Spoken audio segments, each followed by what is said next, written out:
Hi guys! Welcome to the Panda Vlogs. I'm Bianca Magsino, and in today's video, as you can see from the title, I'll be getting ready to work, and I'm super excited because I've done a lot of get ready with me videos, I would say. And I also did one during my internship, so this one is another milestone for me because it's already a work. And however, it's just a part-time job, but it's still considered a job. That's why I'm super excited. I've been working for 2 weeks already. Let's start with the sunblock first. So this is the one that I'm using. This is a Bianca UV water gel. But I've already did my skincare in our bathroom, so I'm just doing my sunblock right now. It's very important to use sunscreen on sunblock. I'm gonna start first with a concealer for my makeup. So this is the Cover to Perfection concealer, and inuubos ko na lang to because I still have a lot of concealers that I need to use. So naiwan ko pala, so I'm just putting it here.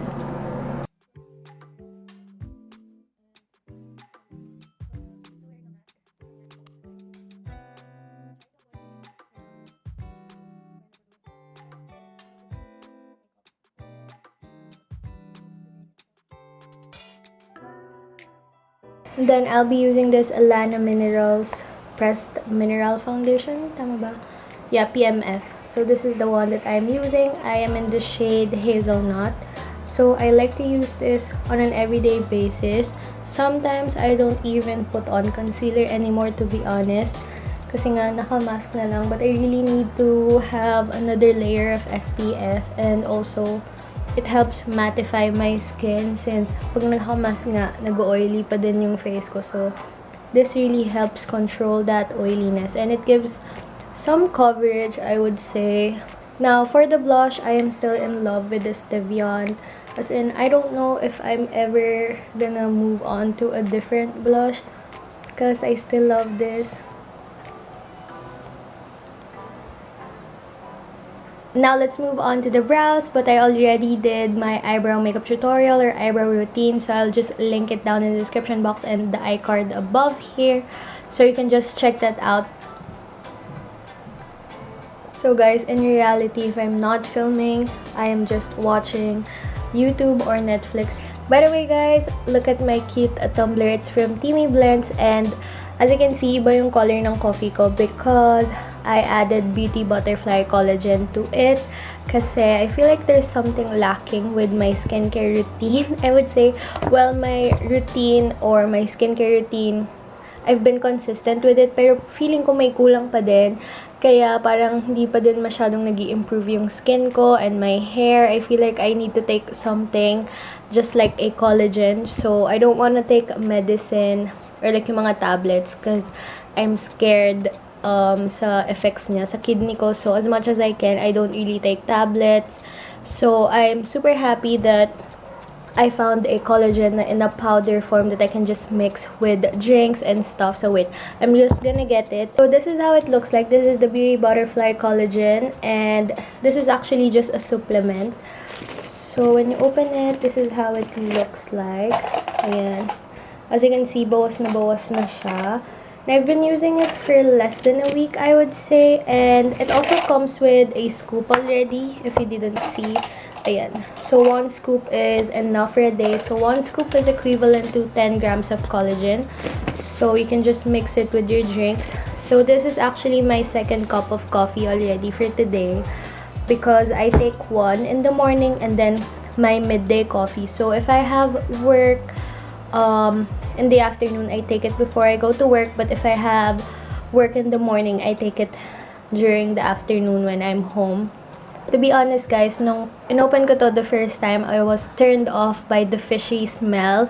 But I tried it with my coffee, and I've tried it only with my coffee because I don't really drink tea or juices or smoothies anymore here. Kaya puro coffee lang ko siya na may mix. But it doesn't taste like it. I mean, it doesn't add any yucky or iwi taste to my coffee. I still enjoy my coffee. If you want me to share with you how I do my coffee and how I mix this with my coffee, then let me know because I'll be definitely sharing it with you guys. I can share it on YouTube or Instagram. Just let me know. And I've been enjoying my coffee, and I feel like I'm not drinking any supplement with my coffee since my coffee still pretty much tastes the same. It's just the color that's different because as you can see, medyo dark brown gray na siya. It's not your typical brown coffee anymore. But also guys, you can mix this with hot or cold drinks, and now mine is cold pero medyo natunaw na yung ice.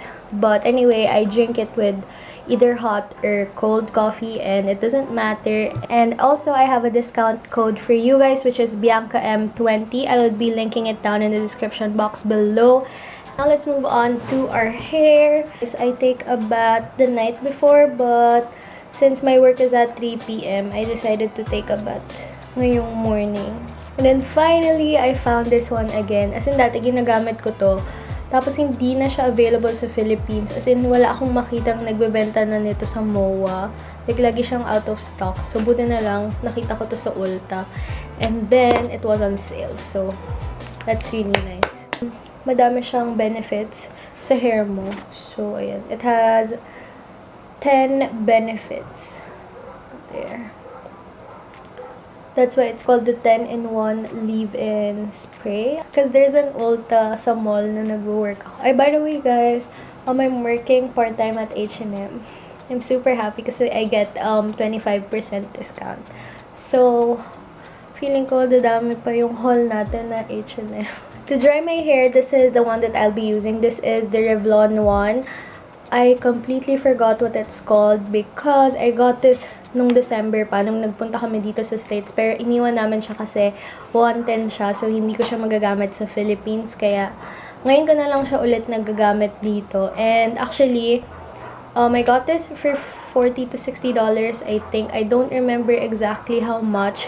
Pero I've been seeing Ate Erica or Ate Aika na may nire-recommend siyang ganitong klase din ng blow dryer and parang hairbrush type, and it's from Shopee or Lazada. I'll find it and I'll link it down below, and super affordable niya and it works the same way. So I'm gonna find it for you guys para yun na lang yung gamitin nyo instead of buying this one kasi nga 110 siya, hindi siya pwede sa Philippines.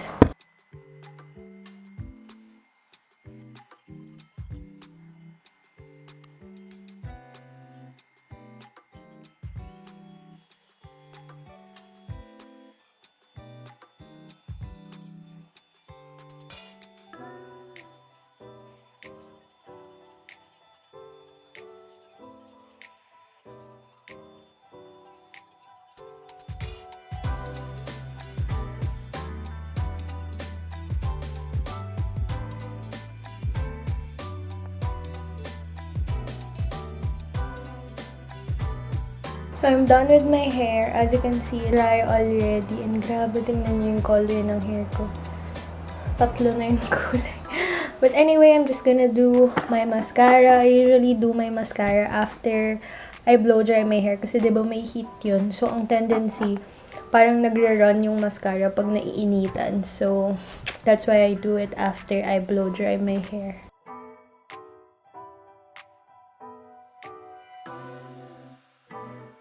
And then, for mascara, I'm gonna be using this Maybelline The Falsies Lash Lift.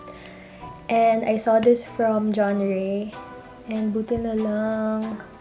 Ito yung binili ko kasi I really love it. It actually makes my lashes longer. Pero hindi siya yung parang spidery effect na super dikit-dikit yung lashes. Individually niya nililenten yung lashes ko, which I like.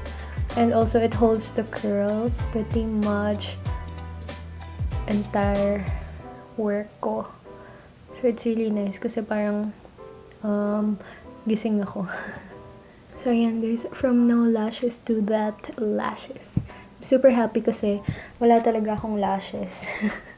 And I really wanna get false extensions. Ayun yun, lash extensions. Pero I'm still scared to go to a salon. I'm still using my favorite lip tint. Tingnan nyo guys, nakakalahati na ako. And medyo tinitipid ko na siya kasi nga wala akong mabibilan dito.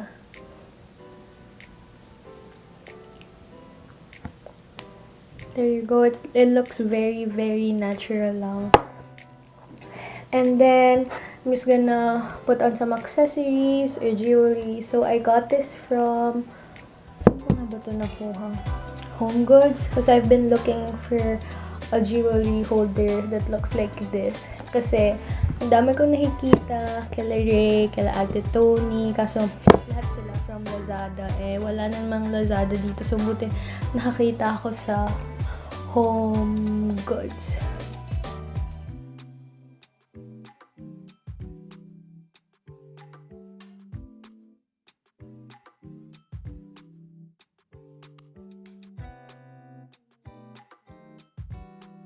Actually guys, dati hindi ako mahilig mag-earrings. As in, super bihira ako. Actually, hindi lang earrings eh. Pati necklace. As in, super bihira ako gumamit ng jewelries. Pero, maybe a year ago, I started loving jewelries. Or I started collecting, I would say. Because it adds a lot to any outfit.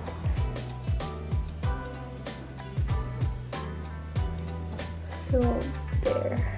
Hi guys, I'm back. So, I just ate avocado toast and then chicken tenders. And super naging bloated ako. So, I decided to change. Kasi kanina naka-crop top ako para meron akong cover up. Kasi sobrang lahan ng tiyan ko. Here's my outfit. Meron this Uniqlo na jacket. And then, Zara na sando. And then, my Levi's jeans. I got this from Urban Outfitters. Ayan. And then, CDG na shoes. But anyway, I hope you guys enjoyed watching today's video. It's past 2 already and I'll be leaving in a few. So I hope you guys enjoyed watching today's video. Don't forget to click the like button, comment down below your next video suggestions, and don't forget to subscribe to my channel and click the bell button right beside it so that you'll be notified every time that I post. God bless and stay healthy.